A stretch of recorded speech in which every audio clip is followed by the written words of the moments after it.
Hello, fellow nature nerds, and thank you for tuning in to Dirt Dispatch number 2. I'm your host, Tim the Nature Nerd O'Hara.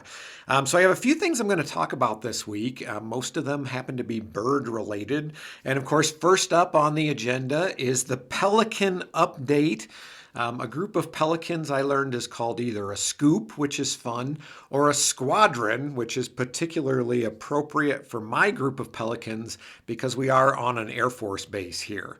So, squadron of pelicans, and my squadron of pelicans is up to 13. So, we had 15 to 20 to start, and then a whole bunch left, and we still had, I think, 5 was the lowest we got.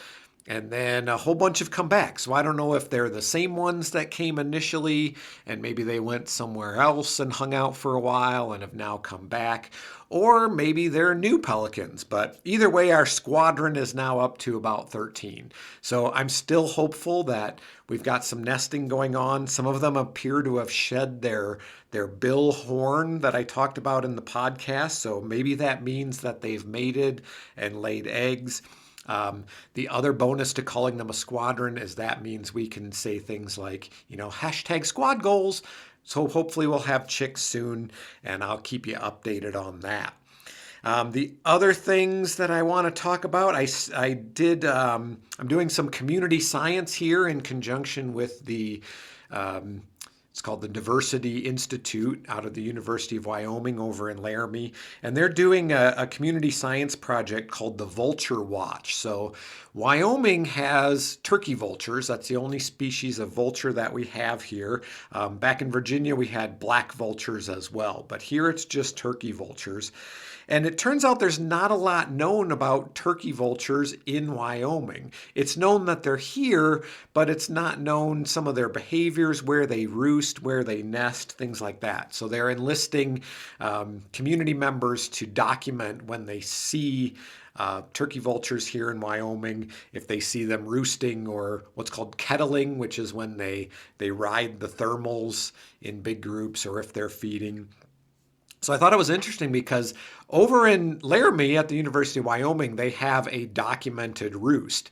So they actually have trees there that they've numbered, and so people can document that they see them in these particular trees. And they said they don't know much else about where they roost here in Wyoming. And I realized after listening to the webinar training that I knew where there's a roost here in Cheyenne. So I went to check it out, and sure enough, because I had seen it last year, so I went to check it out again, and sure enough, there was a whole bunch of turkey vultures roosting in this tree. Unfortunately, this tree is in a fairly dense residential neighborhood, one of the older neighborhoods here in Cheyenne. And I actually had a chance to talk to the homeowner, and he is not real happy with having a vulture roost in his tree. It would probably be okay if the tree wasn't located literally right up against his house. So he said they've actually done a lot of damage to his home and his foundation through their feces, and he's actually thinking of moving. But one of the things I thought was interesting is there's this misconception, and I had seen this before, that to deter turkey vultures, you hang either a dead turkey vulture or a decoy upside down from the tree, and this is supposed to deter them. This guy had decoy turkey vultures hanging upside down all over this tree, and there was about 20 turkey vultures roosting in the tree. So they obviously didn't care about that. But I'm excited to be able to provide some observations from here in Cheyenne on turkey vultures because I really like them and I think they're really cool. I understand why this guy's not happy with them, but hopefully he can find a peaceful solution to kind of haze them out of his tree and move them away from his house so they're not doing any more damage. But some of the other things I learned in doing the training for that community science project, I thought I knew a lot about turkey vultures, and I actually learned a couple things. One, I learned that they re-evolved having a great sense of smell. So apparently they had a sense of smell, a great sense of smell.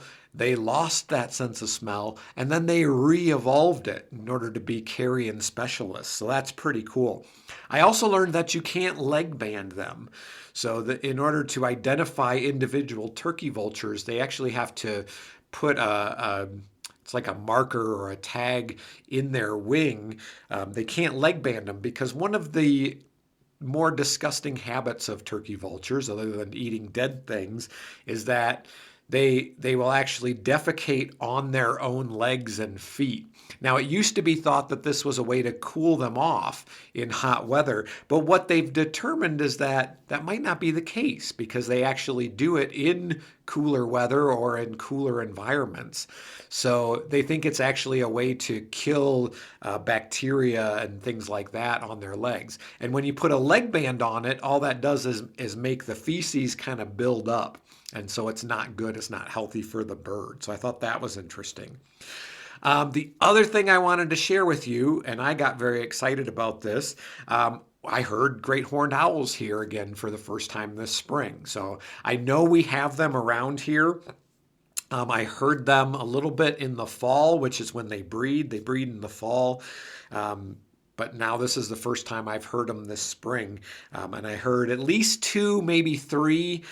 So this is right at the end of their egg laying period here in Wyoming. Egg laying in this region goes from February, late February, to the end of April or so. So they may have just finished laying eggs. So this may have been a mated pair calling back and forth. Usually the female incubates the eggs and the male brings her food. So she might have been letting him know what she wanted him to pick up for dinner.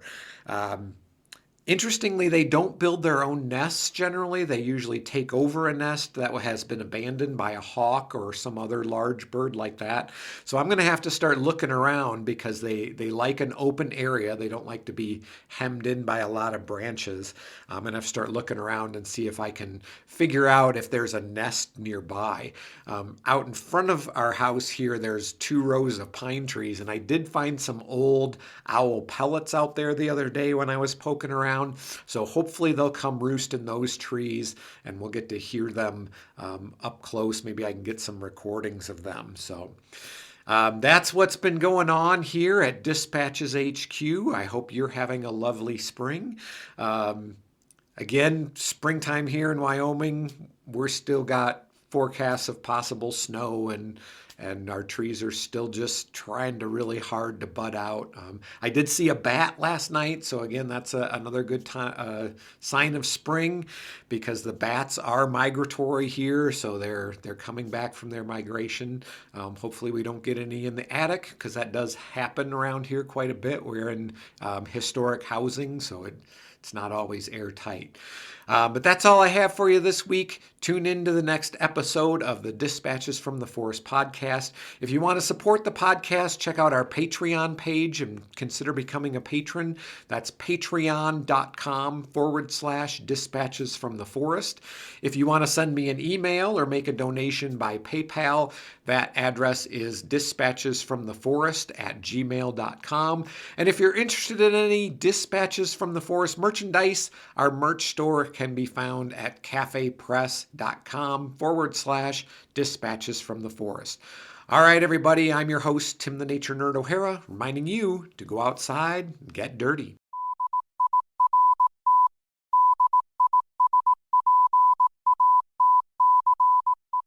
Dirt Dispatches is a production of Dispatches from the Forest and may not be used or rebroadcast whole or in part without express written permission.